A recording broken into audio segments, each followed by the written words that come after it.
Bilisan mo ang kilos, para kang pinagli sa pagong. Opo sir. Pasensya na po. Hoy, saan ka pupunta? Bakit dyan mo ipapatong? Hindi ba sabi ko sa'yo doon sa kabila? Kahit kailan talaga, napakahina ng ulo mo. Pambihira. Pasensya na po sir. Mali po kasi ang narinig ko. Hindi ko po sinasadya. Oh, yung bigas, natatapon na. Ano ba naman yan? Ilagay mo na lang dyan, ipapagawa ko na lang sa iba. May kaltas ang sahod mo, ha? Madami ang natapon mo tapos hindi pa maayos ang trabaho mo. Pambihira, mga kabataan talaga ngayon, hindi nagseseryoso sa trabaho. Pasensya na po talaga, boss. Sige na, pati tanghalian mo, hindi ka mag-uulam. Iwan mo na ako dito. Nakakairita ang pagmumukha mo. Pinanood ni Miguel ang dahan-dahang paglakad ni Joven palayo. Kitang-kita sa mukha nito ang takot at pangangatal. Napabuntong hininga na lamang si Miguel. Ilang sandali lang, dumating ang humahangos na si Paulo, ang kanyang katiwala sa negosyong bigasan. O Paulo, anong balita? Nahanap mo na ba yung nagnakaw ng kaperahan kagabi? Boss, kilala ko na kung sino siya. Sino? Si Joven ang nagnakaw. Siya ang nakita ko sa CCTV na pumasok dito kagabi. Ano? Totoo ang sinasabi ko, boss. Gusto mo panoorin mo yung record na nasa CCTV? May mga part lang na hindi nakunan kasi parang tinakpan niya yata ang camera ng CCTV. Pambihira. Siya na naman. Mamayang uwian pagkatapos natin magsara. Paiwanan mo yang si Joven. Makakatikim siya sa akin. Kinagabihan matapos maisara ang bigasan, dinala ni Miguel si Joven sa bodega kasama si Paulo. Doon, sinimulan nilang tanungin si Joven tungkol sa bintang na pagnanakaw. Mariing itinanggi ni Joven ang akusasyon, pero hindi naniwala si Miguel. Nagsimula ang pagpapahirap. Hinugot ni Miguel ang suot niyang leather na sinturon at paulit-ulit na hinagupit si Joven. Ang bawat hampas ay nagdudulot ng matinding sakit sa binata. Sa gitna ng pagpapahirap nito, nagsumikap si Joven na magmakaawa, ngunit walang pakialam ang dalawang lalaki. Para mas lalong pahirapan si Joven, sinindihan ni Miguel ang kanyang sigarilyo at pinaso ang sugat ni Joven. Ang matinding init ng sigarilyo ay nagdulot ng matinding sakit sa binata kaya napasigaw ito ng malakas. Aray! Tama na po! Sobrang nasasaktan na ako sa ginagawa niyo sa akin! Kahit po anong gawin yung pananakit, wala sa akin yung pera! Dahil hindi po ako yung nagnakaw! Talaga bang hindi ka amin, ha?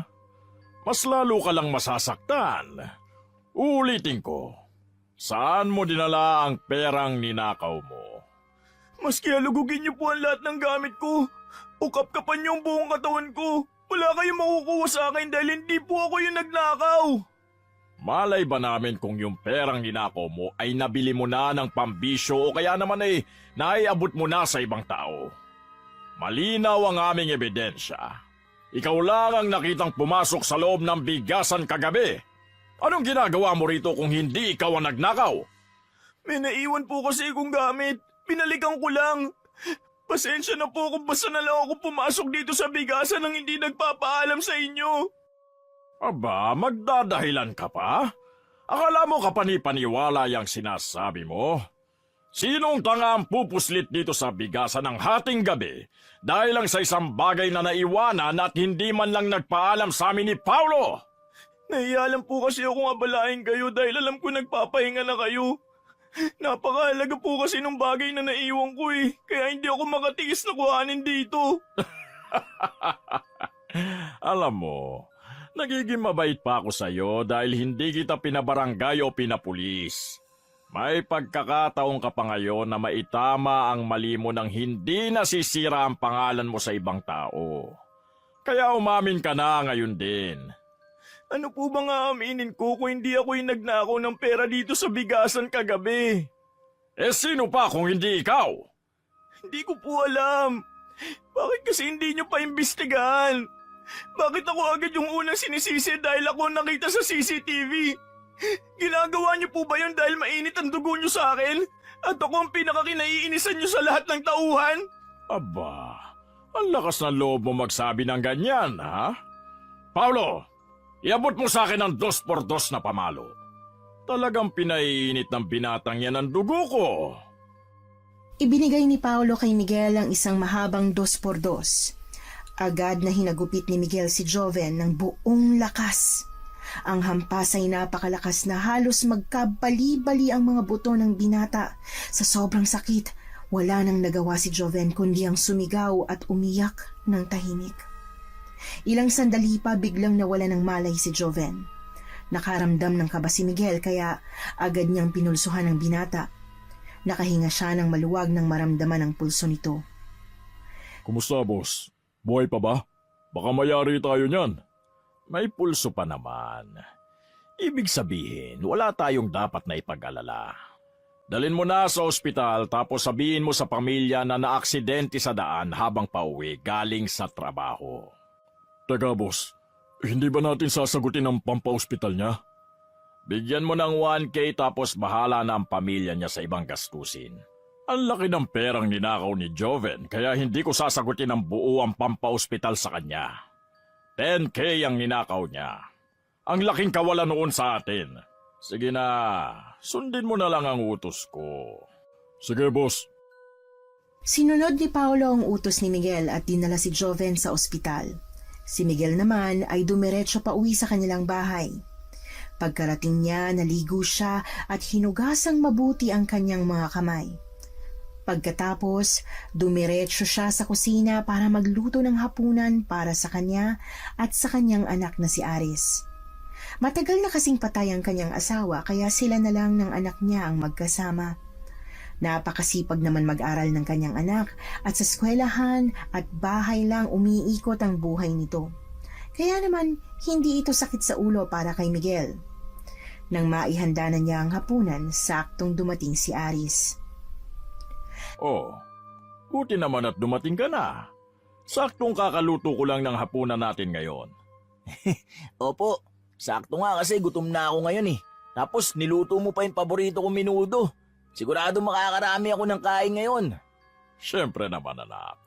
Dapat lang na ipagluto kita ng paborito mong ulam dahil alam kong napagod ka sa paggawa ng proyekto kagabi sa bahay ng kaklase mo. O kamusta nga pala? Natapos nyo ba? Opo, magdamag kasi namin ginawa eh. Anak, baka kalusugan mo naman ang mapabayaan yan, ha? Dahil sa sobrang pag-aaral mo, nagpapahinga ka pa ba ng maayos? Opo naman, tay. Nagpapahinga pa rin ako na maayos. Gusto ko po kasing tuparin yung pangarap ni nanay na maging pulis ako balang araw. Siguro kung buhay pa ang nanay mo, proud na proud siya sa'yo. Pagpatuloy mo lang yan, anak. Sigurado kong malayo ang mararating mo. Napakaswerte ko sa'yo dahil napakatalino mong bata. Hindi kagaya ng iba dyan. Hindi na nga maayos na nagtatrabaho. Nagagawa pa magnakaw. Siyempre naman po, tay. Ayoko pong ma-disappoint kayo sa akin eh. Napangiti si Miguel sa sinabi ng kanyang anak at tinapik pa ito sa balikat. Ilang sandali lang, may kumatok sa kanilang pinto. Tumayo siya mula sa pagkakaupo at nagtungo sa pinto para pagbuksan ang kumakatok. Pagkabukas niya, bumungad ang isang ginang na nakasuot ng itim na bandana. Nanlilisik ang mga mata nito nang tumingin sa kanya. Noong una, hindi niya agad nakilala ang babae. Ngunit naalala niya na ito pala ang ina ni Joven, si Aling Matilda. Biglang lumakas ang tibok ng kanyang puso. Alam niyang may atraso siya sa mga ito. Sa kabila nito, pinilit pa rin niyang manatiling kalmado sa harap ni Aling Matilda. Magandang gabi po. Ano pong kailangan nila? Walang hiya ka! Anong ginawa mo sa anak ko? Malala ang lagay niya ngayon. Hanggang ngayon hindi pa siya nagkakamalay at kailangan siyang operahan sa tadyang. Ano pong sinasabi ninyo? Pinagbibintangan niyo po ba ako? Naaksidente po siya sa daan habang pauwi siya galing sa trabaho. At wala akong kinalaman dyan. Magmamaang-maangan ka pa ngayon at magkukunwaring walang alam sa nangyari?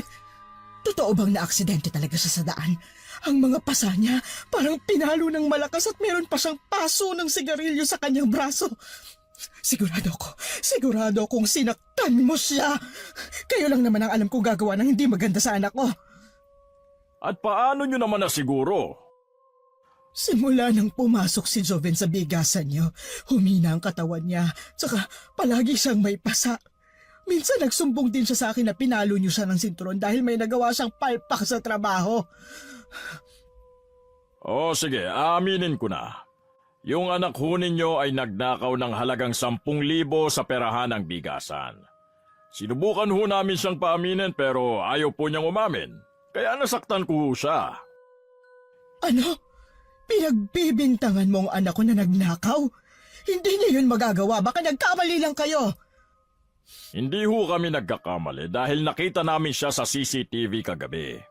Siya lang naman ang pumasok doon, kaya sino pa ba ang aming pagbibintangan?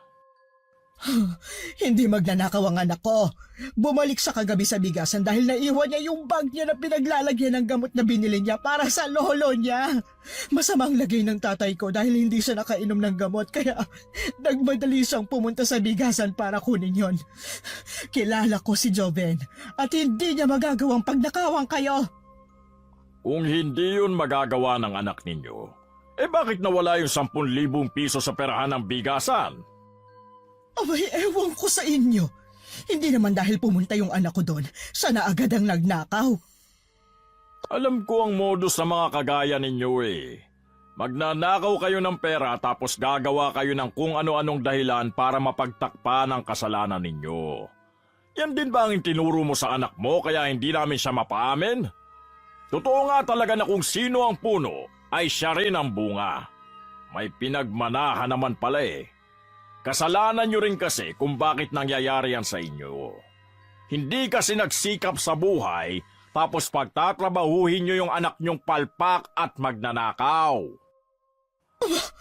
Ang lakas naman ng loob mong sabihin yan.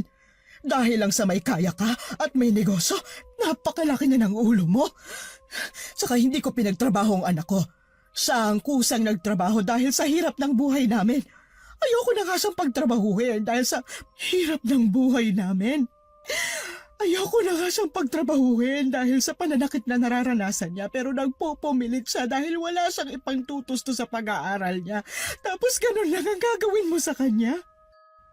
Alam mo dapat magpasalamat ka kasi binigyan ko ng trabaho ang anak mo kahit napakabagal kumilos at napakapalpak magtrabaho. Tapos ngayon pinagnakawan pa kami. Hindi niyo siya kailangang saktan. Halos ikamatay na niyang kondisyon niya ngayon. Hindi ka ba naaawa? Ano bang ipinunta mo rito? Pera?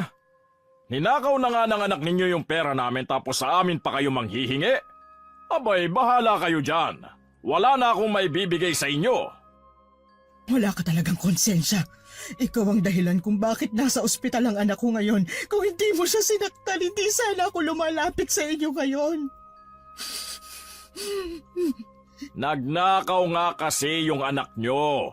Kung hindi siya nagnakaw, hindi ko rin siya sasaktan. Tapos ang usapan. Hindi ka ba talaga marunong makaramdam? Ha? Napakatanda mo na. Alam mo nang tama at mali. Isa pa magulang ka na. Siguro naiintindihan mo na kung anong nararamdaman ko ngayon na may anak na nakaratay sa higaan. Para sabihin ko sa inyo, maganda ang pagpapalaki ko sa anak ko. Kaya hindi nagagalit sa kanya ang ibang tao. Walang mananakit sa kanya. Abay sa panahon ngayon, hindi na nadadaan sa maayos na pakiusap ang mga kabataan. Kaya kailangan ng gamitan ng pisikalan. Tama lang ang nangyari sa anak ninyo. Aba, pisikalan pala ang gusto mo, ha? Paano kaya kung sa anak mo yun nangyari? Ay, tama na nga itong sisihan. Umalis na ho kayo. Wala akong maibibigay sa inyo. Isinusumpa ko na balang araw, kakainin mo rin lahat ng sinabi mo ngayon at mararanasan mo rin na manghingi ng tulong para sa anak mo. Hindi pera ang kailangan ko ngayon. Ang kailangan ko konsensya mo dahil sa ginawa mo. Isa pa, uulitin ko, hindi magnanakaw ang anak ko. Pagkatapos sabihin yon, umalis na ang ginang. Nagpakawala naman ng isang malalim na buntong hininga si Miguel saka isinara ang pinto. Pagkatapos ay bumalik na siya sa hapagkainan kung saan naghihintay ang kanyang anak. Pa, sino po yung kausap ninyo? Wala, anak. Ano lang yun, customer. Nagagalit kasi hindi pinautang. Narinig ko po na pinagnakawan daw ang bigasan Nahuli na po ba yung nagnakaw? Oo, anak. Nahuli na yun nagnakaw. Bakit ang init ng usapan nyo nung ginang? Alam mo, anak, huwag mo na yung masyadong intindihin. Kumain ka na lang dyan. Kayo rin pa, huwag po kayo masyado magpaka-stress. Sabihan nyo rin po ako pag may maitutulong ako Oo naman, anak. Kumain ka na dyan. Oh, tikman mo itong rellenong bangus. Masarap din ang pagkakaluto ko rito. Salamat po pa, sigurado mabubusog ako ngayon. Napalitan ng saya ang tensyong nararamdaman ni Miguel nang makita niya ang ngiti ng kanyang anak. Nang sumapit ang oras ng pagtulog, binulabog si Miguel ng isang nakakatakot na panaginip. Nakita niya ang sarili niyang hinahampas ni Aling Matilda ng sinturon na ginamit niya kay Joven. Pagkatapos ay bigla na lang siyang naligo sa sariling dugo. Nagmamakaawa siya sa ginang, pero nakakadena ang kanyang mga kamay at hindi siya makagalaw. Ilang saglit lang ay nagising na siya. Tagaktak siya ng pawis at panay ang kabog ng kanyang dibdib. Naisipan niyang lumabas ng kwarto para uminom ng tubig. Pagdating niya sa kusina, naramdaman niya na parang may taong pumasok sa loob ng kanilang bahay. May narinig siyang kalabog sa may pinto at pagkatapos ay nakarinig siya ng mga yabag sa semento. Parang paikot-ikot ito sa kanilang bahay. Kumuha siya ng kawali at dahan-dahan siyang nagmanman para hulihin ang taong yon. Maya-maya, nagulat siya nang biglang bumukas ang ilaw. Bumungad sa kanya si Aris. Napasigaw si Miguel dahil sa gulat. Oh, pa, ako lang to. Bakit gulat na gulat kayo? Kanina ka pa ba gising? Kagigising ko lang. Nauuhaw ako kaya pumunta ako sa kusina. Hindi mo ba naramdaman na parang may ibang tao dito sa loob ng ating bahay? Hindi naman po, saka kakagising ko lang Medyo wala pa po ako sa wisyo. Sige anak, ang mabuti pa ay bumalik ka na agad sa kwarto pagkatapos mong uminom ng tubig. Mag-uusisa lang ako. Sige pa. Nagmamadali si Miguel patungo sa pinto ng kanilang bahay. Napatigil siya sa paglalakad nang makita niyang nakabukas ito. Nanlaki ang kanyang mga mata sa gulat. Agad siyang naalerto at dali-daling isinara ang pinto. Ibinalik niya ang kandado nito at pinatungan ng mabigat na upuan para masiguro ang kaligtasan ng kanilang bahay. Siniguro din niyang nakasara ang lahat ng bintana bago bumalik sa kanyang kwarto. Hindi na siya nakatulog ng gabing yon. Paulit-ulit na sumasagi sa kanyang isip ang nakakatakot na panaginip. Ang mukha ni Aling Matilda at ang kanyang mga nagngangalit na mata ay hindi mawala-wala sa kanyang isipan. Kinabukasan, pagdating niya sa bigasan, nanibago siya dahil wala si Joven. Madalas kasi na ito ang unang bumabati sa kanya sa umaga. Karaniwan na rin niyang sermonan si Joven dahil palpak ang trabaho at matagal kumilos. Ngunit sa araw na yon, si Paulo ang unang sumalubong sa kanya. Oh, boss, magandang umaga po. Magandang umaga rin, Paulo. Pinuntahan ba kayo ni Aling Matilda kagabi? Ang alam ko kasi, hindi siya naniniwalang na-aksidente si Joven. Nahalata niya siguro yung mga latay nito sa katawan. Pumunta siya sa bahay kagabi. Tapos yun na nga, napilitan akong aminin ang totoo. Boss, paano yan? Alam na pala niya ang totoo. Anong ginawa mo? Binigyan mo ba ng perang pampagamot ni Joven? Bakit ko bibigyan ng pera ang laki ng ninakaw sa atin? 10,000. Ano pa ang may bibigay ko? Alam mo ba kung anong klaseng tao yan si Aling Matilda? Baka balikan ka niyan. Delikado. Ano gagawin niya? Ipapupulis niya ako? Subukan niya lang kasi halos lahat ng pulis dito sa lugar natin ay barkada ko. Hindi lang basta ganun ang gagawin niya. Mas malala. Ano sa tingin mo ang gagawin niya? Baka kulamin ka niya. May chismis kasi dati na si Aling Matilda ay marunong mangkulam.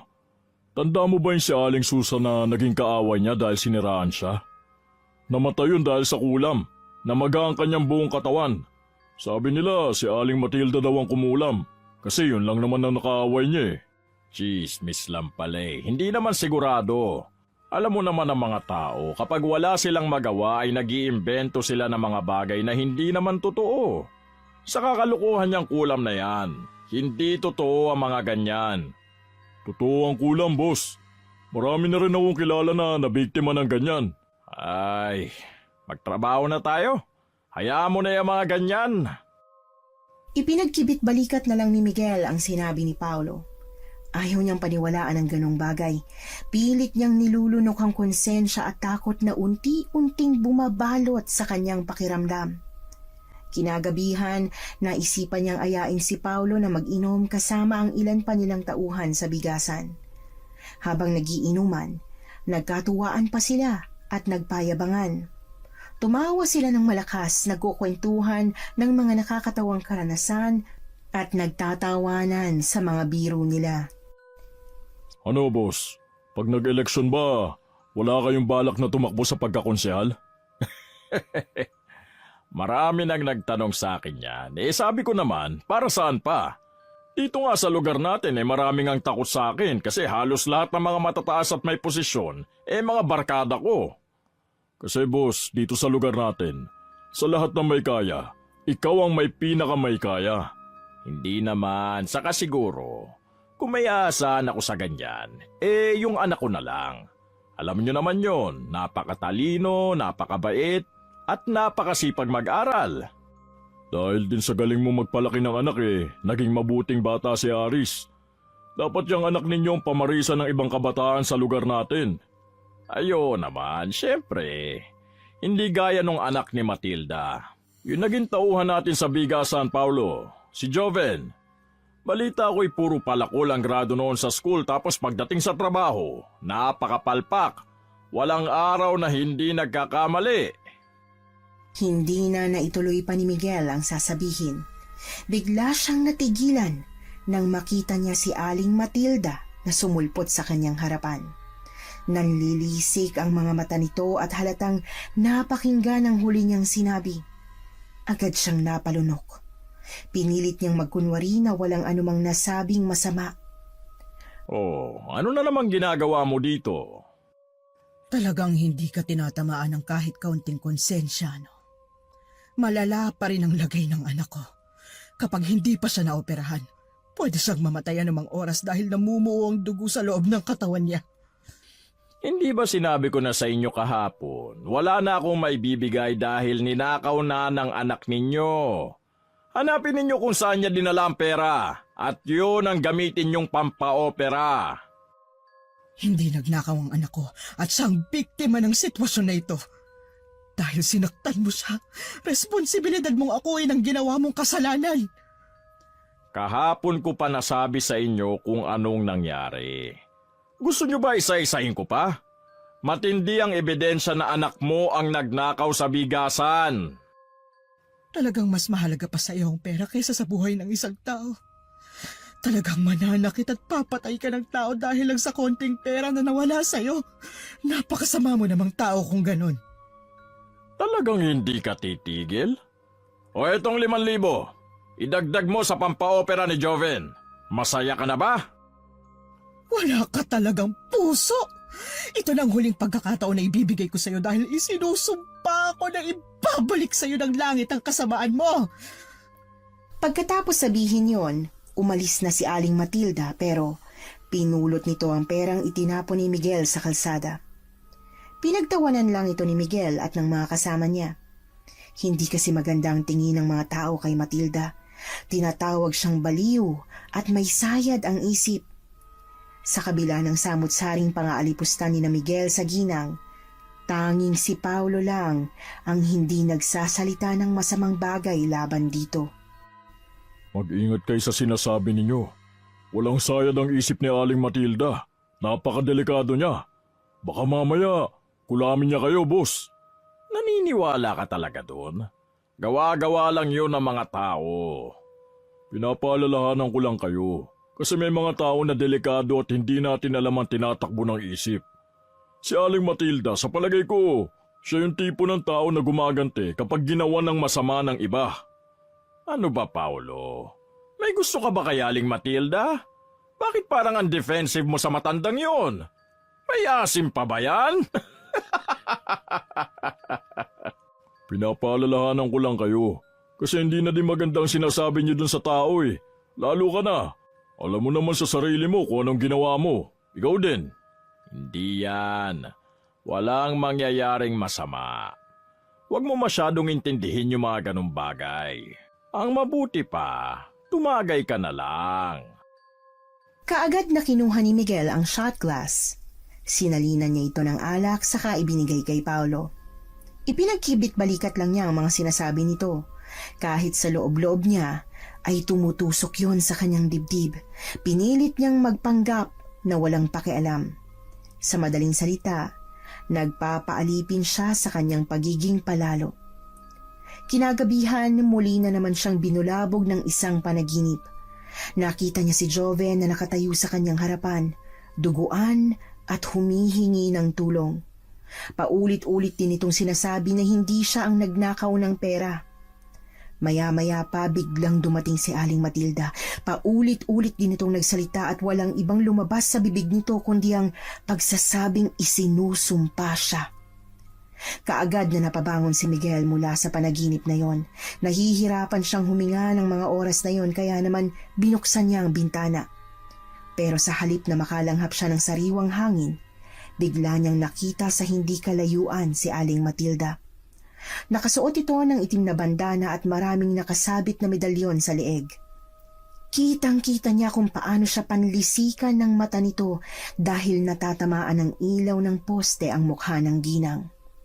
Agad siyang nahintakutan kaya naman sinara niya agad ang bintana. Pagkatapos ay bumalik na ulit siya sa pagkakahiga at nagtalukbong ng kumot. Kinabukasan nagpunta siya ng bigasan. Isang masamang balita ang bumungad sa kanya. Ano? Patay na si Joven? Oo, boss. Wala na siya. Kagabi lang. Namuuna raw kasi ang dugo sa loob ng kanyang mga organ. Napasama yata yung palo natin noong nakaraan. Kaya palang sama ng panaginip ko kagabi. Dahil mamamatay na pala siya. Boss, ano gagawin natin? Baka maikanta ni Aling Matilda sa mga pulis yung ginawa natin. Mayayari tayo. Hindi ko naman alam na aabot sa ganito. Na mamamatay siya dahil sa mga pangahampas ko sa kanya. Dapat pala hindi ko sinabi kay Aling Matilda ang totoo. Walang ibang mapuputukan dito kung hindi tayo. Sabi ko sa'yo, boss eh. Dapat sinagot mo na yung pampa-ospital niya para naman kahit papano nakabawi ka. Mahirap pasukin yung ganitong sitwasyon. Pati si Aris baka mapahamak. Huwag mong sabihin yan. Hindi ko hahayaang madamay dito ang anak ko. Hindi mapapahamak si Aris. Boss, anong gagawin mo? Saka, dapat ka na magdoble ingat kay Aling Matilda. Yan ka na naman. Paulit-ulit mo na lang sinasabi ang walang katotohanang bagay na yan. Ang mabuti pa, iwan mo na ako at bumalik ka na sa trabaho. Gusto ko munang mapag-isa. Sige, boss. Dahil sa nabalitaang yun ni Miguel tungkol kay Joven, maghapon siyang natuliro. Kung ano-anong bagay ang pumapasok sa kanyang isip. Hanggang sa pag-uwi niya sa bahay pagkatapos magsara ng bigasan, wala pa rin siya sa sarili. Habang kumakain sila ng kanyang anak ng hapunan, bigla na lang siyang nawala sa wisyo. Parang naririnig niya ang sinabi ni Joven sa kanyang panaginip. Paulit-ulit ang sinasabi nito sa kanyang isip. Dahil sa sobrang pagkatuliro niya, napasigaw siya ng malakas. Labis naman yung ikinagulat ni Aris na katabi pa niyang kumakain. Pa, bakit kayo sumisigaw? Ano nangyayari sa inyo? Wala anak. May insekto lang na dumapo sa balat ko kaya nagulat ako at napasigaw. Huwag mo na yung masyadong pagtuunan ng pansin. Kumain ka na lang dyan. Okay lang ba kayo, pa? Simula nang umuwi ka sa bahay, parang wala ka na sa sarili mo eh. May nangyari bang hindi maganda sa bigasan? O dahil sa pagkamatay ni Joven kaya ka nagkakaganyan? Alam mo na pala ang tungkol doon.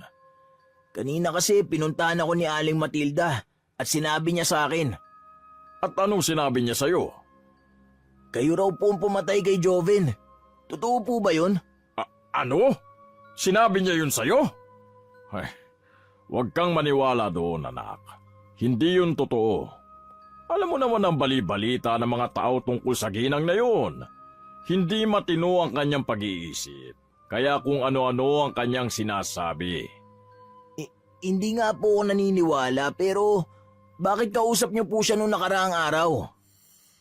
Hindi yun dahil doon, anak. Ang totoo kasi niyan, may utang. Umuutang sa akin si Aling Matilda at nagagalit siya dahil hindi ko siya pinautang. Yun ang pinag-usapan namin nung gabing yun, anak. Hindi ba sinabi ko naman sa'yo nung naghahapunan tayo? Ganun po ba? Huwag po kayo mag-alala pa. Hindi po ako naniniwala sa kanya. Salamat, anak. Mabuti at hindi ka naniwala sa kanya. O sige na, kumain ka na dyan. Ikaw din po pa. Kumain ka na po at huwag ka na po mag-isip ng kung ano-ano. Tinugon ni Miguel ng ngiti ang sinabi ng kanyang anak. Sinubukan niyang mag-focus na lang sa pagkain pero parang ayaw itong tanggapin ng kanyang sikmura. Napakabigat kasi ng pakiramdam niya ng mga panahong yon. Pilit niya itong pinaglalabanan. Ayaw din niyang makaramdam ng awa at konsensya kay Joven. Para sa kanya, hindi tamang maramdaman niya ito dahil ninakawan siya ng binata. Kinagabihan, hindi siya makatulog. Paulit-ulit pa rin niyang naririnig ang boses ni Joven. Nagbabalik sa kanyang alaala ang pagmamakaawa nito habang hinahampas niya ng sinturon ang katawan nito. Ilang sandali pa, nakarinig siya ng mga pag-iyak ng isang babae sa may bintana. Ramdam niya ang pagdadalamhati sa tunog ng iyak. Habang tumatagal ito, palakas ito ng palakas. Naisipan niyang magtalokbong ng kumot at tinakpan pa niya ng una ng kanyang tainga para hindi yun marinig. Pero ang tunog ng iyak ay palakas ng palakas sa kanyang pandinig. Hanggang sa hindi na siya makatiis, patalon siyang bumangon sa kanyang higaan. Nangangatal ang mga kamay na binuksan niya ang bintana. Laking gulat niya nang makita niya si Aling Matilda. Bigla itong tumawa ng napakalakas nang makita siya. Ang itsura nito ay gaya pa rin nang makita niya ito sa bintana noong nagdaang gabi. Siguro na may nabalitaan mong nangyari sa anak ko. Pinatay mo siya. Pinatay mo ang anak ko! Hindi totoo yan. Hindi ko pinatay ang anak mo. Namatay siya sa ospital at hindi ko na yun kasalanan. Kinakain ka na ng konsensya pero nagmamaang-maangan ka. Sige, ituloy mo lang yan. Darating ang araw na duduruin mo din ang sarili mo dahil makikita mo ang paghihirap ng anak mo. Tumigil ka na! Tama na! Huwag mong idamay dito ang anak ko. Wala siyang kinalaman dito. Ano bang gusto mo? Pera? Sige, ibibigay ko tapos layuan mo na ako. Ayaw na kitang makita. Huli ng lahat para sa pera. Hindi na may babalik ang buhay ng anak ko. Kung noon mo pa yan naisip, hindi sana siya mamamatay. Nangyari ang lahat ng to dahil mas pinairal mo ang pride mo. Pagdudusahan mo ang lahat ng mangyayari sa'yo. Buhay ang karma sa isang taong katulad mo.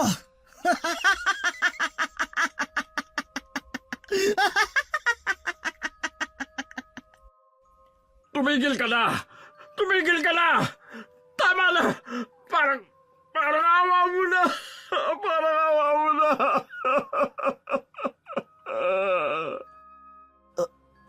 Ano nangyayari sa'yo? Bakit ka sumisigaw dyan sa may bintana? Napalingon si Miguel nang marinig niya ang boses ng kanyang anak. Nakita niya itong nakatayo sa may pinto ng kanyang kwarto. Nagtataka ang mukha nito. Ibinalik niya ang kanyang paningin sa may bintana kung saan nakatayo si Aling Matilda pero wala na doon ang ginang. Inilingan niya ang kanyang mga mata. Nagbabakasakaling nandun pa ito pero hindi na niya ito makita pa. Pa, sagutin mo yung tanong ko. Nag-aalala ako sa'yo dahil bigla ka nalang sumisigaw. Anak, mag-impake ka na ng gamit. Alis na tayo dito. Pupunta tayo sa Maynila. Doon sa bahay ng Tia Ines mo. Doon muna tayo. Po, bakit naman po biglaan? Teka, ano ba nangyayari? Sumunod ka na lang. Para ito sa kaligtasan mo, anak. Pa, bakit ba praning na praning ka? Huwag mo sabihin na totoong ikaw ang pumatay kay Joven. Kaya ka nagkakaganyan. Siyempre hindi yun totoo. Ganito kasi, may parating na bagyo. Oo, may parating na bagyo. Kailangan na nating umalis hanggat maaga pa para hindi tayo maapektuhan. Ano? Ilang bagyo na ang dumaan dito sa lugar natin Pero hindi naman tayo pumunta sa Maynila. Sobrang lakas kasi ng bagyong tatama sa lugar natin, anak. Kailangan nating lumikas hanggat maaga. Si Papa talaga pambira. Ang weird na mga kinikilos mo ngayon. Sumunod ka na lang, anak. Huwag nang maraming tanong, pakiusap! Paano po ang pagpasok ko bukas? May recitation po kami. Baka bumaba po ang grades ko. Huwag mo na yung intindihin. Ako na ang bahala doon. Sige na nga. Nakita ni Miguel na pailing-iling na lang ang kanyang anak habang palabas ito sa kanyang kwarto. Napapikit naman siya ng mariin. Naisip niya ang pagsisinungaling niya. Naisipan naman niyang tawagan si Paulo para magpaalam dito. Mabuti na lang at agad nitong sinagot ang kanyang tawag. O boss, napatawag ka. May problema ba? Ikaw na muna ang bahala sa bigasan. Aalis muna kami ni Aris. Alis kay ni Aris? Bakit bigla naman yata? Basta, pakiramdam ko hindi na kami safe sa lugar na ito. At baka gantihan kami ni Matilda anumang oras. Yan kasi sinasabi ko sa'yo, boss eh. Kung humingi ka na lang kaya ng tawad at magmakaawa ka na wag gumawa ng masama sa inyo ng anak mo. Hindi ko yan gagawin. Hindi ako luluhod sa Matilda na yon. Boss naman eh, para din yun sa inyo. Saka baka madamay si Aris dyan. Mahirap na. Hindi ko yun nahayaang mangyari. Hindi rin pwedeng malaman ni Aris ang ginawa ko kay Joven. Gagawa ko ng paraan para makatakas sa kung anuman ang masamang gagawin sa amin ni Aling Matilda. Sige boss, ikaw ang bahala. Mag-iingat kayo ah. Ikaw din. Pantayan mo ng mabuti ang bigasan. Opo boss, maasahan niyo po yun. Pagkatapos magsalita ni Paulo, pinatay na ni Miguel ang tawag. Pagkatapos ay tumungo na siya sa kanyang kabinet. Kinuha niya ang malaking maleta at nag-impake ng gamit. Pagkatapos nilang makapag-impake ni Aris, agad silang pumunta sa terminal ng bus. Determinado si Miguel na kapag pumunta sila ng Maynila, hindi siya magagantihan ni Aling Matilda. Mailalayo niya rin si Aris sa kapahamakan na posible nitong sapitin. Papa, nag-search ako sa internet. Wala namang parating na bagyo ngayon eh. Niloloko niyo ba ako? Basta, kailangan nating umalis, anak. Gawin mo na lang ito para sa ikabubuti mo. Sige pa. Wala ka namang ginawa na ikasasama ko eh. Kaya ano pa ba magagawa ko kundi sumunod? Mabuti naman at naisip mo yan, anak. Pero sana, kung may kinakaharap kang problema, harapin mo sana sa halip na takasan. Kilala kasi kita pa. Yan ang kahinaan mo. May mga panahon na ayaw mo magpakatotoo sa tunay na nararamdaman mo. Lalo na kapag pride mo na ang kalaban mo. Tanging ngiti na lang ang naitugon ni Miguel sa sinabing niyon ni Aris. Hindi niya yun maitatanggi dahil totoo ang sinabi nito. Gayunpaman, hindi pa rin niya kayang aminin dito na may namatay na tao dahil sa kanya. Nang mga sandaling yon, naglalakbay pa rin ang kanyang isip. Napapitlag na lang siya nang makita si Aling Matilda sa hindi kalayuan. Nanlilisik ang mga mata nito at parang nanduduro at gusto siyang lamunin. Bigla na lang siyang napatayo at binuhat ang mga gamit kahit wala pa ang bus na sasakyan nila. Pa, bakit tumatayo ka na agad? Wala pa yung bus na sasakyan natin. Hindi pa naman dumadating Anak, kailangan na nating umalis. Pa, ano ba talaga nangyayari sa'yo? Wala ka na sa tamang wisyo. Pasensya ka na, anak. Oh, ito na pala yung bus na sasakyan natin eh. Halika na pa. Sige anak, tayo na. Agad na binuhat ni Miguel ang mga dala niyang bag at luminga-linga sa paligid. Ikinatatakot niya kasi na baka sundan siya nito pagdating sa bus. Nakahinga siya ng maluwag nang hindi na niya makita pa si Aling Matilda. Sumunod siya kay Aris na nagpatiuna na sa paglalakad. Pagsakay nila ng bus, nagdasal muna siya ng mataimtim at hiniling na wag na sana silang masundan ni Aling Matilda. Habang nasa biyahe, nakatulog siya sa sasakyan. Sa pagkakataong ito, mas lalong nakakatakot ang kanyang panaginip. Nakita niya ang kanyang anak na si Aris na nalulunod sa sarili niyang dugo. Sa kabilang banda nakita niya si Aling Matilda. Naging nakakatakot ang itsura nito. Nakasuot ito ng maraming medalyon at may hawak na malaking karayom. Bigla siyang napabalikwas at nagising sa bangungot na yon. Pero nang ilingalingan niya ang paningin, nakatigil ang bus at wala sa tabi niya si Aris. Sa sobrang gulat niya napatayo siya at nagsimulang hanapin ang anak. Hinanap niya ito saan mang sulok ng bus pero hindi niya ito makita. Hanggang sa lumabas muna siya ng bus at hinanap ang anak. Nakasalubong niya ito pagbaba niya at may mga dala itong pagkain. Diyos ko namang bata ka. Saan ka ba naman pumunta? Bigla ka na lang nawala. Lumabas po ako pa. Nag-stop over kasi yung bus kaya bumili muna ako ng pagkain. Hindi pa kasi tayo nanananghalian Eh bakit hindi mo muna ako ginising at nagpaalam muna sa akin bago ka umalis? Pinag-alala mo kung bata ka. Pa, mahimbing ang tulog mo sa sasakyan. Ayoko namang abalahin ka. Bakit ka ba takot na takot? Natakot lang ako na may mangyaring masama sa'yo. Sobra ako nag-alala. Pa naman, walang mangyayari masama sa akin. Bumili lang ako ng pagkain sa labas Masyado ka namang praning. Salamat sa Diyos at buhay ka. Ligtas ka. Gagawin kong lahat para maprotektahan at maingatan ka. Ha? Ewan ko sa'yo pa. Ang mabuti pa, bumalik na tayo sa bus at na makakain na tayo. Sige anak, bumalik na tayo sa loob. Salamat sa binili mong pagkain. Hindi na sumagot si Aris sa sinabi ni Miguel. Sa halip, nagmamadali itong lumakad papunta sa bus. Makalipas ang ilang oras na biyahe, nakarating na rin sila sa Maynila. Sa bahay ni Aling Inez, kapatid ni Miguel, doon sila tumuloy. Malawak ang bahay nito at may nakalaang kwarto na sakto para sa kanilang mag-ama. Pagkatapos nilang mag-ayos ng mga dala nilang gamit, kinandaduhang mabuti ni Miguel ang mga bintana at nilagyan ng takip ang lahat ng butas na meron ng silid.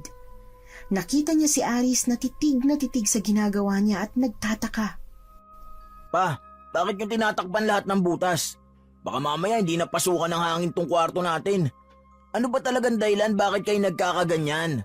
Kahapon ko pa napapansin na may kakaiba sa inyo May problema ka po ba na hindi mo sinasabi sa akin? Wala naman anak. Nag-iingat lang ako. Alam mo naman kasi ang mga tao dito sa Maynila, hindi mapagkakatiwalaan.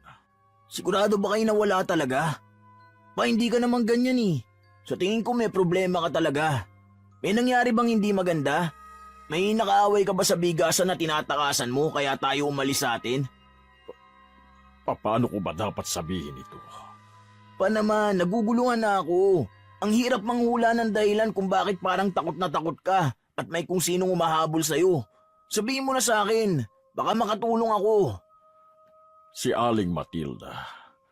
Baka may gawin siyang masama sa atin. Ha? Totoo ba na ikaw ang pumatay kay Joven? Hindi ko siya pinatay. Nagkataon lang na namatay siya dahil hindi kinaya ng katawan niya yung mga palo ko sa kanya. Ibig mo sabihin, hindi siya totoong naaksidente sa daan? Ikaw ang nanakit sa kanya? Nakakahiyamang sabihin sa'yo, anak. Pero ganun na nga. Anong dahilan at bakit mo siya sinaktan? Nagnakaw siya sa bigasan natin. Nahuli namin siya ni Paulo sa CCTV. Hindi ko naman sana siya sasaktan nung una, pero hindi ko siya mapaamin kaya napilitan akong saktan siya. Siya po pala yung sinasabi ninyo noon na nagnakaw sa bigasan. Kaya po pala, parang matindi ang galit sa ni Aling Matilda. Ganun na nga anak. Pakiramdam ko ay may masama siyang gagawin sa atin kaya kinailangan nating umalis para matakasan siya. Huwag kang mag-alala pa.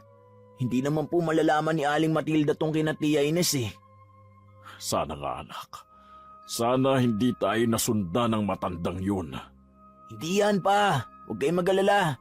Napakalawak nitong Maynila para malaman niyang nandito tayo. Huwag mo na masyado isipin yun. Magiging maayos tayo dito. Nakahinga ng maluwag si Miguel dahil sa sinabing yon ng kanyang anak. Lumipas ang ilang araw ng pamamalagi nila sa Maynila, wala namang masamang nangyari. Inisip na lang ni Miguel na ligtas na sila ng kanyang anak at hindi na sila nasundan ni Aling Matilda. Inasikaso na rin nila ang pag-transfer ni Ari sa Maynila dahil balak niyang manatili sila doon ng matagal na panahon. Napanatag ang loob ni Miguel dahil nakaiwas sila sa paghihiganti ni Aling Matilda. Gayunpaman, isang araw, pagkagaling ni Ari sa eskwelahan na lilipatan niya, isang masamang balita ang sinabi nito. Oh, anak, Aris, ano nangyari sa'yo? Bakit tingal na hingal ka? Pa, si Aling Matilda. Si Aling Matilda? Anong meron sa matandang yun? Bakit bigla mo nabanggit ang pangalan niya? Nakita ko siya. Nakasalubong ko siya sa daan nung pauwi na ako. Nakatingin siya sa akin na nanlilisik ang mga mata. Ano? Sigurado ka ba? Baka naman ibang tao yung nakita mo at kamukha lang siya ni Aling Matilda. Paano naman siya makakarating dito ay ang layo-layo ng Maynila? Baka sinundan niya tayo nung umalis tayo. Ay, paano ba to? Hindi pa rin pala tayo tinitigilan ng ginang na yun. Mukhang sobrang tindi ng galit ng matandang yun sa atin. Baka nga gantihan niya tayo. Alam ko na. Sumama ka sa akin, anak. Saan naman po? Sa simbahan. Pupunta tayo sa simbahan. Bagamat naguguluhan si Aris ay wala na itong magawa kundi ang sumunod na lamang kay Miguel. Agad silang pumunta sa simbahan, nagdasal doon at nakinig ng misa sa pari. Wow, parang naghimala yata ngayon ah. Dahil kay Aling Matilda, pumasok ka sa loob ng simbahan at nagdasal. Parang ngayon mo lang ulit ginawa to pa. Kailangan nating humingi ng gabay sa Panginoon, anak. Tanging siya lang ang makakatulong sa atin ngayon. Hindi natin alam kung anong pwedeng mangyari sa atin. Natatakot po ba kayo kay Aling Matilda? Siyempre hindi ako natatakot sa kanya. Pero kailangan pa rin natin maganda at masiguro na ligtas tayo. Sa bagay, tama ka naman dyan. Tignan mo, anak. Mga anting-anting at saka rosaryo. Bumili tayo ng ilan tapos ibigay natin ang iba kay Tia Ines mo. Mahilig yun sa mga ganito. O lalo na itong Lucky Charm, pampaswerte. Magugustuhan ito ng tiyahin mo. Si Papa talaga pambira oh. Kailan ka pa nahilig sa mga ganyan? Hindi ka naman naniniwala sa mga anting-anting, hindi ba? Mas mabuti nang manigurado, anak. Hindi nga ako naniniwala sa ganito pero madalas akong isama ng lolo mo sa mga bilihan ng mga anting-anting kapag namimili siya. At alam ko kung ano ang kadalasang pinipili niya. Hindi naman siguro masama kung susubukan, di ba? Sa bagay. O ito, anak. Ito ang anting-anting na nababagay sa'yo. Dalin mo yan kahit saan ka man pumunta o kaya naman ay ilagay mo sa ilalim ng unan kapag natutulog ka. Iingatan ka niyan sa masamang elemento. Ano? Pati ako dinadamay nyo? Ang weirdo mo talaga pa. Kunin mo na, Aris. Huwag ka nang matigas ang ulo. Kinuha naman ni Aris ang iniaabot ni Miguel kahit napipilitan lamang ito. Alam niyang hindi siya naniniwala sa mga ganito, pero ng mga panahong yun ay iba ang kanyang nararamdaman. Kaya naman, kahit na hindi ka panipaniwala sa kanyang mga bagay na yon, susubukan pa rin niya. Kinagabihan, hindi siya nakatulog ng magdamag para bantayan ang kanyang anak. Kinabukasan, kinamusta niya ito kung anong nararamdaman. Ha? Ayos lang naman ako. Wala naman ako masamang nararamdaman. Sigurado ka ba? Oo naman pa. Ayos lang ako. Masarap nga ng tulog ko kagabi. Teka, huwag mo sabihin na magdamag mo akong binantayan. Hindi naman, anak. Pa, bawasan mo na ang pag-aalala mo ha. Baka mamaya ang kalusugan mo naman na maapektuhan. Huwag ka mag-alala, anak. Hindi yun mangyayari. Sige po pa, alis na po ako. Mag-iingat ka, anak. Dapat ay dala mo yung anting-anting na binili ko sa'yo, ha? Ito po pa, dinala ko po. Nakalagay na sa bag ko. Mabuti naman, anak, at dinala mo yan. O siya, sige na, alis na. At mahuhuli ka na sa eskwelahan. Sige po, pa. Pagkatapos magpaalam, humakbang na si Aris palabas ng bahay. Hinabol naman ito ng tingin ni Miguel habang papalayo. Napanatag siya dahil sa tingin niya ay gumana ang kanilang pagdarasal at pagbili ng mga anting-anting. Nakahinga siya ng maluwag ng mga oras na yon. Gayunpaman, isang gabi habang silang mag-amay natutulog, bigla na lang siyang nagising sa malakas na hiyaw ni Aris. Aris, ano nangyayari sa'yo, anak? Bakit ka sumisigaw? Si Aling Matilda. Nakita ko siya. Nakatayo siya sa harapan ko tapos nakakatakot ang itsura niya. Para siyang isang demonyo. Ano? Nakita mo siya? Sigurado ka ba? Baka namamalikmata ka lang. Hindi tayo magugulo ni Matilda dahil may mga anting-anting tayo na pamproteksyon. Pero nakita ko siya. Nakakatakot ang itsura niya. Hindi ako pwede magkamali. Siya talaga yung nakita ko. Hindi totoo yan. Hindi mo siya nakita. Namamalikmata ka lang. Hindi magpapakita sa'yo si Matilda dahil wala siya dito. Iniisip mo lang ang lahat ng yun. Hindi, nandito lang siya. Simula nang makita ko siya kahapon, palagi ko nang nararamdaman ang presensya niya pa. Sigurado ako dun. Gumagawa pa rin ng paraan si Aling Matilda para magantihan tayo. Labis ang panlulumo ni Miguel ng mga oras na yon. Pakiramdam niya kahit ilang dasal ang kanyang gawin at kahit anong klaseng anting-anting ang kanyang bilhin, hindi niya matatakasan si Aling Matilda. Simula ng gabing yon, hindi na naging maganda ang pakiramdam ni Aris. Nagkaroon ito ng napakataas na lagnat at madalas na nagsusuka. Tinubuan na rin ito ng ilang bukol sa katawan. Noong una, ayaw niyang isipin ang posibilidad na kinulam ito. Pero nang dalhin niya ito sa ospital, hindi rin maipaliwanag ng mga doktor ang sakit nito. Tumawag siya kay Paulo para humingi ng tulong dahil alam niya na may alam ito sa kulam. Oh, boss, napatawag ka. Kumusta po kayo dyan? Paulo, si Aris masama ang lagay niya. Ang taas ng lagnat tapos panay ang pagsusuka pero nung dinala ko sa ospital, hindi makita ng mga doktor kung anong sakit niya. Iniisip mo rin ba na posibleng kinulam siya? Ganun na nga, kasi kung hindi malaman ng mga doktor ang kanyang sakit, posibleng kinulam siya. Bukod sa sakit niya, may naramdaman ba siyang kakaiba o nakitang hindi maganda? Ilang beses niyang nakita si Matilda. Naku, boss, baka kinulam nga siya ni Aling Matilda. Naghihiganti na siya sa'yo. Eh anong balak mo gawin ngayon? Ipapagamot ko siya sa albularyo. Tulungan mo ko, Paulo. Hindi ba marami kang kilala na eksperto sa panggagamot ng kulam? Opo, boss. Yung kapitbahay namin. Marunong siya manggamot ng mga nakulam at nabarang. Kaso kailangan niyo umuwi dito. Hindi magagamot si Aris kapag malayo. Oh, walang problema sa akin. Uuwi kami dyan. Maipagamot lang ang anak ko. Eh, boss. Ano kaya kung ang pinakamabisa mong gawin pumunta ka kay Aling Matilda. Humingi ka na ng tawad. Pagsisiya mo na ang mga ginawa mo kay Joven. Baka tigilan niya na ang pangkukulam at hindi mo na kailangang ipagamot si Aris sa albularyo. Hindi. Hindi ko gagawin yon. Sinasaktan niya ang anak ko. Hindi ko siya mapapatawad. Hindi ba ganyan din ang naramdaman ni Aling Matilda nung sinaktan mo ang anak niya? Baka gusto niya lang maintindihan mo siya kaya niya ginagawa yun kay Aris. Subukan niyo po makipagayos at ipakita mo sa kanya na alam mo ang mga pagkakamali mo. Miguel, ako ang nanakit kay Joven at hindi si Aris. Hindi niya kailanman dapat dinadamay dito ang anak ko. Ang anak kong inosente at walang kamalay-malay sa nangyari. Ipagagamot ko na lang si Aris. Kapag gumaling na siya at nawala ng sumpa, magpapakalayo-layo na kami ng anak ko. Sisiguraduhin kong hindi na kami mahahanapan ni Matilda. Hindi na nakasagot si Paulo sa sinabi ni Miguel. Pumayag naman ito na samahan sila sa kapitbahay nitong albularyo.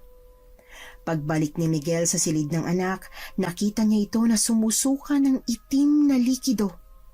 Doon niya nakumpirma na ginagamitan nga ng itim na mahika ang anak. Naawa siya kay Aris dahil halos mamatay na ito sa sobrang sakit ng tiyan. Lumalaki rin ang mga bukol sa katawan nito. Kinabukasan, napagpasyahan niyang bumalik na sa probinsya. Hiniram niya ang van ng kanyang bayaw dahil hindi na makakapag-commute ang kanyang anak para na itong lantang gulay. Habang nasa biyahe, bigla na lang sumigaw ng malakas si Aris. Tigilan niyo na ako! Tama na! Nasasaktan na ako! Aris anak, ano nangyayari sa'yo? Bakit ka sumisigaw? Si Aling Matilda! Sinasakal niya ako! Sinasaktan niya ako! Papatayin niya ako! Anak, hindi totoo yan. Wala si Matilda dito. Tayong dalawa lang ang magkasama dito sa sasakyan mo. Nag-hallucinate ka lang kasi sobrang taas ng lagnat mo. Totoo po ang sinasabi ko. Sinasaktan ako ni Aling Matilda. Papatayin niya ako.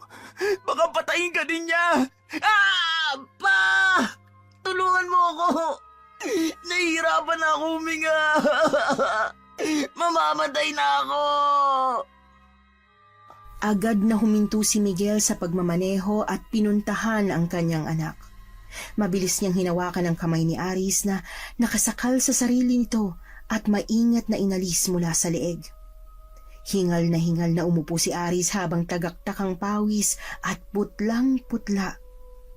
Anak, ano nangyayari sa'yo? Bakit mo sinakal ang sarili mo? Sinasakal ako ni Aling Matilda.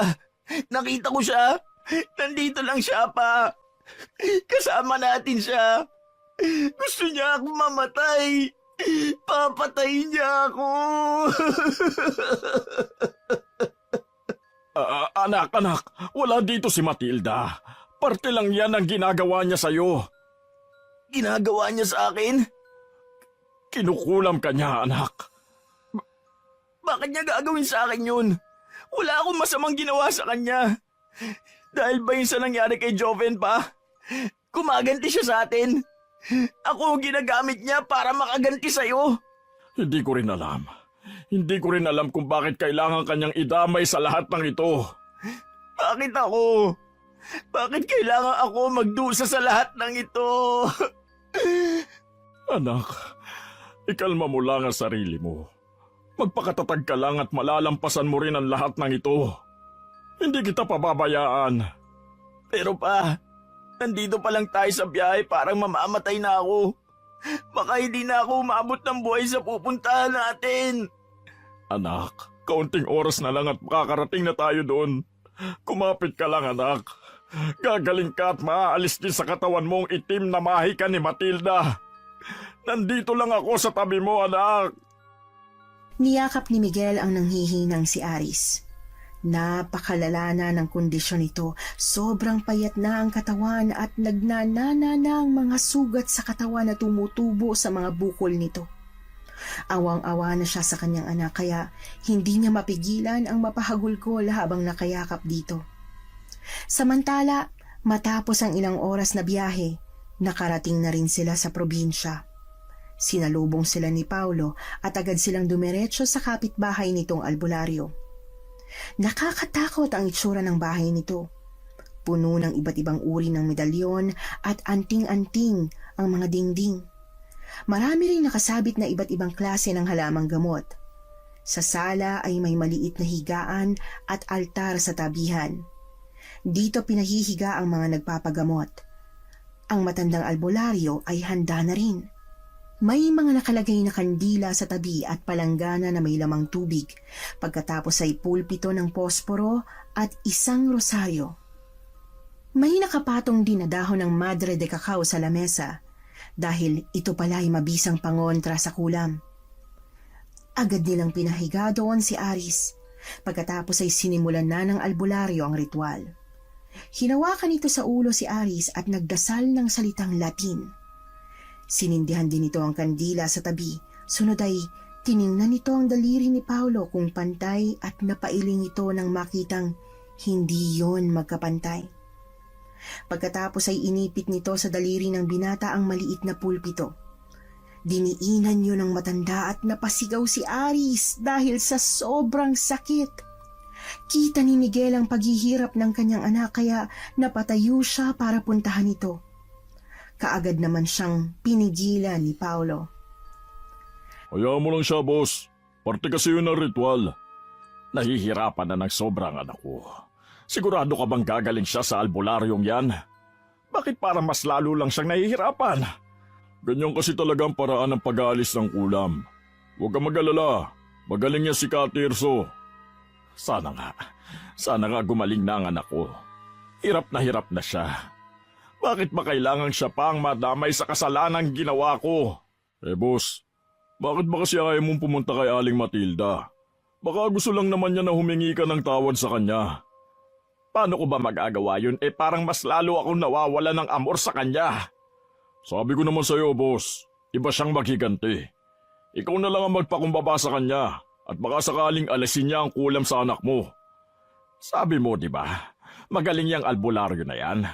Gagaling ang anak ko nang hindi ko na kailangan pa magmakaawa sa matandang yon. Hindi ko hahayaan na magkatotoo yung sinabi niya na darating ang araw na luluhod ako sa kanya. Hindi ko yun gagawin! Nakita ni Miguel na napailing na lang si Paulo sa sinabi niyang yon pero bumuntong hininga na lang siya at pinatatag ang sarili. Matapos ang ritual, umuwi na rin sila sa bahay. Wala man lang nagbago kay Aris. Lumabas naman si Miguel para bumili ng pagkain at habang nasa karinderya siya, nakita niya si Aling Matilda. Ikaw na matanda ka. Nagkita rin tayo ngayon. Alam kong kinukula mo ang anak ko. Bakit mo ginawa sa kanya yun? Wala siyang ginawang masama kay Joven. Bakit mo siya kailangang idamay? Talagang hindi ka pa nagsisisi sa mga pinaggagawa mo? Ang tigas talaga ng mukha mo. Inaamin mo na ikaw ang kumulam sa anak ko? Ikaw ang matigas ang mukha. Napagbayaran ko na ang kasalanan ko sa anak mo. Binigyan ko na kayo ng perang pampaopera. Hindi ko na kasalanan yun kung namatay siya. Ang sisihin mo ay yung ospital dahil hindi nila nagawa ng maayos ang trabaho nila. Ganyan ang mga katulad mo. Hindi marunong tumanggap ng pagkakamali. Sa halip na pagsisihan ng kasalanan, naghahanap ng ibang sisisihin. Kung hindi ka talaga matututo at bato na ang iyong puso, bahala ka. Habang buhay kang hahabulin ng karma. Ano bang gusto mo?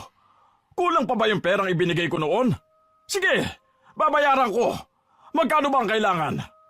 Pakiusap, tanggalin mo na ang sumpa sa anak ko. Tigilan mo na ang kahibangan mo.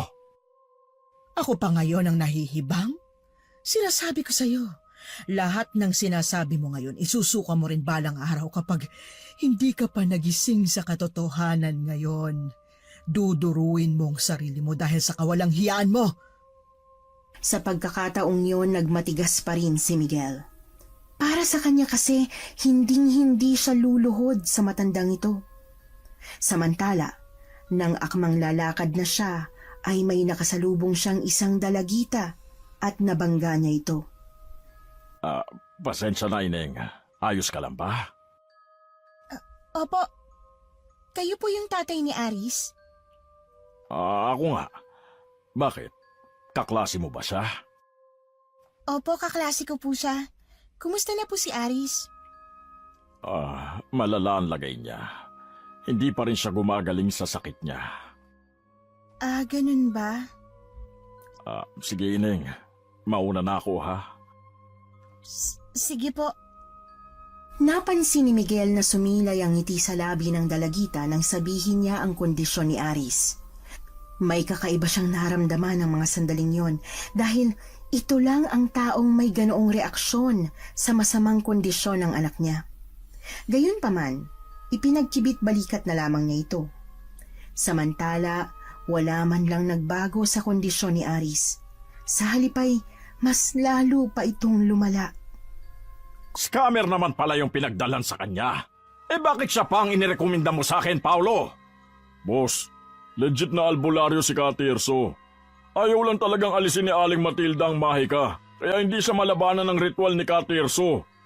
Ang bihira. Samahan mo ko, Paulo. Maghahanap tayo ng ibang albularyo na mas magaling sa kanya. Boss, paano na ang bigasan? Walang tatao dun.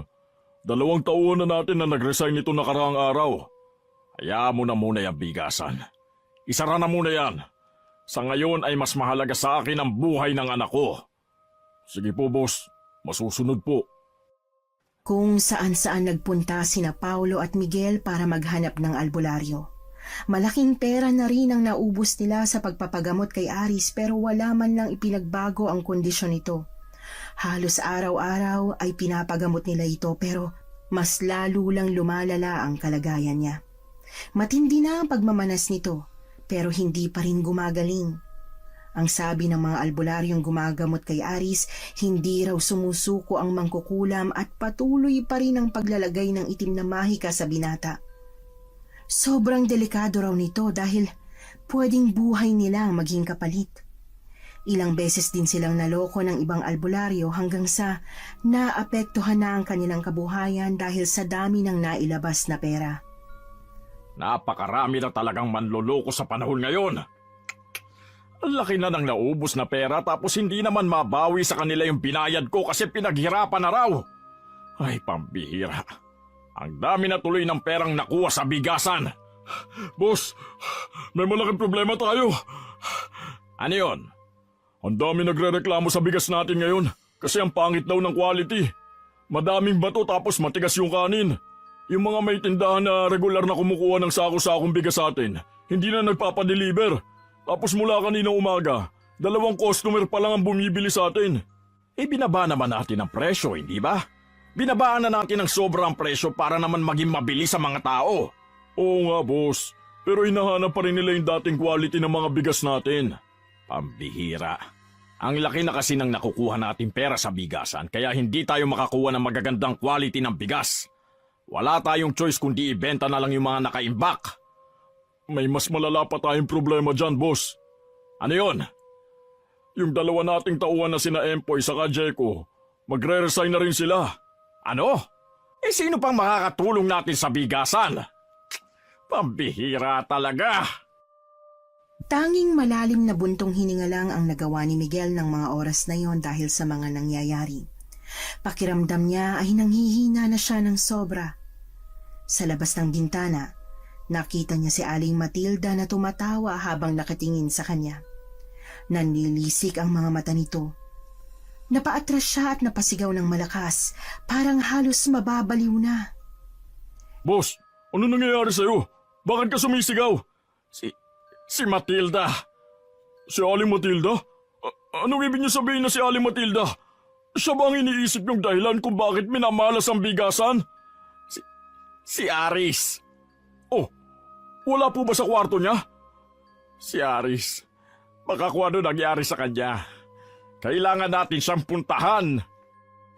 Nagmamadaling tumakbo si Miguel papunta sa kwarto ni Aris.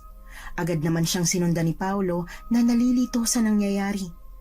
Pagdating doon, nakita niya si Aris na sumusuka ng itim na likido. Humarap ito sa kanya at nakita niya ang mga mata nito na unti-unting nagiging kulay itim. Ilang saglit pa, lumabas mula sa mga mata nito ang itim na likido. Napansin din niya na mas lalong lumala ang pagmamanas nito at meron na rin masangsang na amoy na parang nabubulok na karne. Labis ang panlulumo niya sa nakikitang kondisyon ng kanyang anak. Wala na siyang nagawa kundi ang lumuha sa harapan nito. Diyos ko po, anong nangyari sa iyo, anak ko? Bakit kailangan mong pagdaanan ang lahat ng ito? Pa, gusto ko nang mamatay. Hirap na ako. Hindi ko na kaya ang mga nararamdaman ko sa katawan ko. Hindi, anak. Hindi ka mamamatay. Hindi kita hahayaang mamatay. Hirap na ako, pa. Kailan ba matatapos ang paghihirap ko na to? Huwag kang mag-alala. Gagawin kong lahat para gumaling ka, anak. Hindi kita susukuan. Malalampasan mo rin yan. Aray! Sobrang sakit! Ang sakit ng mga sugat sa katawan ko! Hindi mo deserve ang lahat ng ito, anak. Ako dapat ang nasa kalagayan mo. Ako dapat ang nahihirapan. Ayoko na. Hindi ko na kaya. Paulo! Po, ano po yung boss?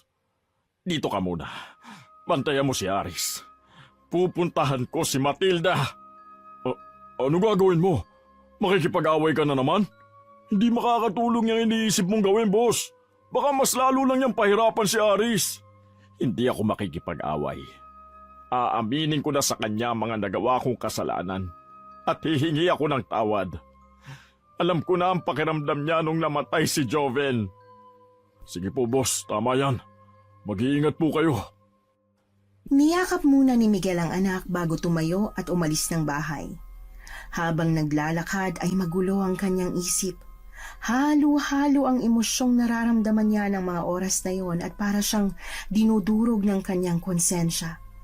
Naisip niya na kung hindi dahil sa kanyang pagmamatigas, hindi mangyayari ang lahat ng yun. Nang makarating siya sa bahay ni Aling Matilda, agad siyang kumatok sa pinto. Pinagbuksan siya ng ginang na malamig ang tingin sa kanya. Ano pang ginagawa mo rito? Kung susumbatan mo ko, wala akong oras para dyan. Masyado akong abala sa pagpaparusa sa mga masasamang tao. Naiintindihan ko na ang naramdaman mo nung namatay si Joven. Ganito pala ang pakiramdam mo nung mga oras na lumalapit ka sa akin at nahihirapan siya sa ospital. Patawarin mo ako sa pangtataboy ko sa noon at kung binaliwala ko ang nararamdaman mo. Pero wag na ang anak ko ang parusahan mo. Ako na lang ang saktan mo.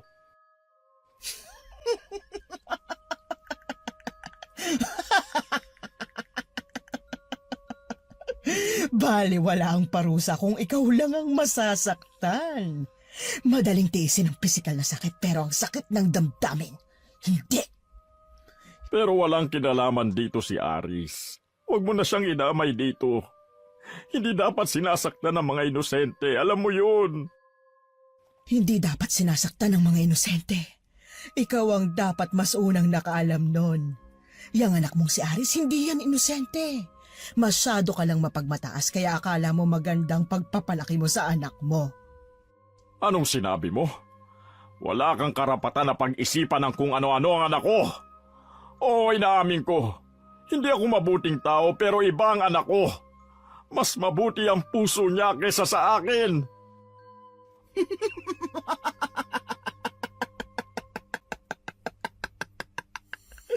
Masyado kang bulag sa mga nangyayari. Alam mo ba kung bakit hindi ko kinulam kaagad ang anak mo pagkatapos na mamatay si Joven? Kung tutuusin, pwede kong gawin yun, pero hindi ko ginawa dahil may nalaman ako tungkol sa anak mo. Ha? Anong nalaman mo tungkol sa anak ko? Ang anak mo, isa siyang bully. Siya'y nagpakalat ng isang skandal sa eskwelahan nila at galit na galit sa kanyang biktima. Pagkatapos kong malaman yan, hindi ko agad siya kinulam. Dahil kapag ginawa ko yon, hindi niya mararanasan ng pagdurusa dahil sa kasalanan ginawa niya.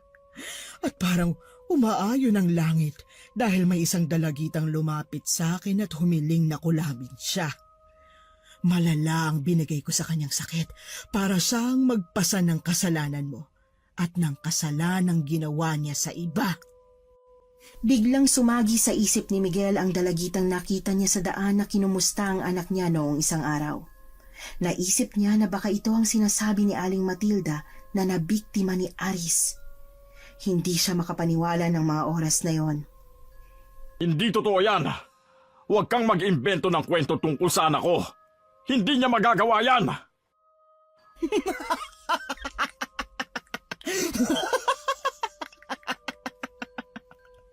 Hindi lang yan. Ang anak mo'y nagsusugal. Yung binibintang mo na si Joven ang nagnakaw sa bigasan ninyo. Yun din ang gabi na kung saan mahigit 10,000 ang napatalo ng anak mo sa sugalan. Huwag mo nang itanggi. Hindi umuwi sa bahay niyo ang anak mo ng gabing yon, hindi ba? Oh, natatandaan ko pa na nagpaalam siya sa akin na gumawa siya ng proyekto kaya hindi siya umuwi ng bahay. Pero teka, paano mo nalaman ang lahat ng yan?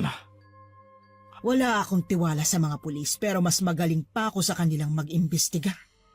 Pabalik-balik ako sa sugalan at sa eskwelahan para mangalap ng impormasyon tungkol sa anak mo na magagamit ko laban sa'yo. Ha? Bakit ngayon ko lang nalaman ang lahat ng ito? Sabi sa Biblia, ang nagpapakataas ay ibinababa at ang nagpapakababa ay itinataas. Kaya, magsisi ka na sa mga kasalanan mo kung gusto mong mabuhay pa ang anak mo at tulungan mo rin siyang maayos ang buhay niya. Wala na si Joven at wala ka nang magagawa sa kanya. Pero habang buhay mong babaunin ang konsensya ng mga kasalanang ginawa mo, yan ang pinakamatindi mong parusa.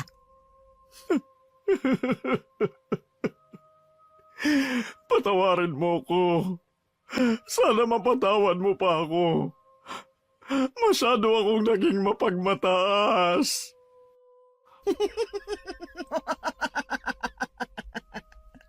Wala nang magagawa ang paghingi mo ng tawad. May nagawa bang binigay mong pera para mabuhay si Joven? Huli ng lahat. Hindi na makapagsalita pa si Miguel dahil sa mga nalaman. Parang dinudurog ang kanyang puso ng mga oras na yon. Tumalikod na lang siya para umalis. Hindi na niya nagawang makapagpaalam pa kay Aling Matilda. Napagtanto niya na mali pala ang pagkakakilala niya sa kanyang anak pero isa lang ang gusto niya. Gumaling si Aris at maitama ang mga pagkakamali. Pagdating niya sa bahay, laking gulat niya nang maabutan si Paulo na isinisigaw ang pangalan ni Aris. Paulo, bakit ka sumisigaw? Ano nangyayari dito? Boss, si Aris, wala na siya. Hindi niya na kinaya pang lumaban. Anong pinagsasasabi mo? Natutulog lang siya, oh! Natutulog lang si Aris! Boss, wala na po talaga siya. Hindi pwede yan. Hindi pa patay si Aris. Hindi siya pwedeng mamatay ngayon. Gusto ko pa magbago ang anak ko. Gusto ko pang maitama ang mga pagkakamali niya.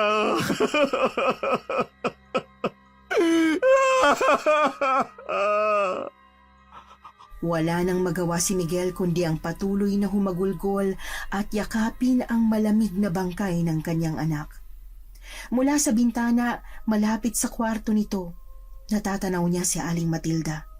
Hindi na nanlilisik ang mga mata nito kundi ang mahahalata sa mukha ay kasiyahan. Sa tabi nito ay isang dalagita. Ito yung dalagitang nakasalubong niya noon. Naisip niya na posibleng ito yung tinutukoy ni Aling Matilda. Dahil sa mga pangyayaring yon, nagkaroon ng matinding depresyon si Miguel, kaya dinala siya sa isang mental hospital dahil hindi na kinaya ng kanyang isipan ang mga nangyayari. Isang araw, habang namamasyal siya sa hardin ng ospital, nakasalubong niya si Aling Matilda. Agad na kumabog ng malakas ang kanyang dibdib nang makita itong papalapit sa kanya. Napaatras siya, saka natumba. Para kang nakakita ng multo. Huwag niyo po ako sasaktan. Hindi na po yun mauulit. Hindi ako naparito para isumpa at kulamin ka. Patawarin niyo po ako. Nang mamatay si Aris, alam ko na ang pakiramdam niyo. Kasalanan ko ang lahat ng ito. Kasalanan ko ang nangyari sa anak ko. Pag nakalabas ka dyan, maging mabuti ka na sa ibang tao at itrato mo ng tama ang mga empleyado mo sa bigasan. Gusto kong mabuhay ka sa konsensya mo at maging daan ito para magbago ang puso mo. Sa ganoong paraan lang tuluyang makakamit ng anak ko ang hustisya.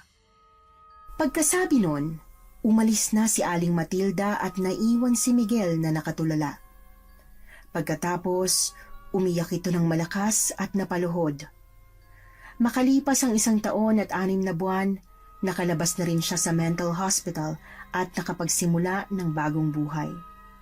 Nagtrabaho siya bilang tindero sa isang bigasan at nang makaipon ng puhunan, muling binuksan ang kanilang bigasan. Hindi man ito kasing laki ng dati, pero nakakapagtinda na siya. Naging mabuti na rin si Miguel sa kanyang mga tauhan at sinikap niyang gumawa ng kabutihan sa kapwa araw-araw. Naging aral sa kanya na ang pagmamataas ay nauuwi sa karma at matinding pagdurusa. Natuto din siyang ilagay ang sarili sa kalagayan ng iba para maunawaan ang nararamdaman nila bago pa mahuli ang lahat. Lahat. Lahat. Lahat. Lahat. lahat, lahat, lahat, lahat.